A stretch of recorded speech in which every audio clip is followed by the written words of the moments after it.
જો આપણે એક પ્રવૃત્તિ કરીએ, બીજની અંદર તો એવું શું હોય છે કે એમાંથી છોડ કે મોટું ઝાડ થઈ જાય. તો આપણે એની પ્રવૃત્તિ કરીએ. જો મારી પાસે એક ચણાનું બીજ છે, એ ચણાનું બીજ હું ફોલી અને બતાવું છું.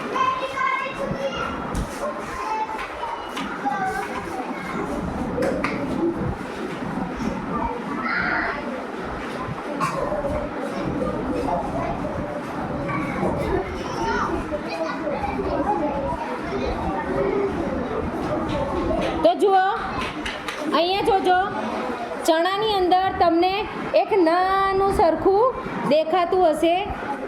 અહીંયા ઉપરની સાઈડ ટોચમાં અહીંયા ઉપર નાનું સરખું એનો ગર્ભ છે.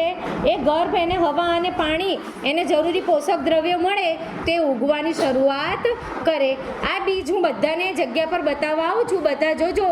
અને એમાંથી એનું અંકુરણ થાય અને નાનું છોડ બને, બરાબર. અને જો મોટા ઝાડનું બીજ હોય તેમાંથી મોટું ઝાડ બને.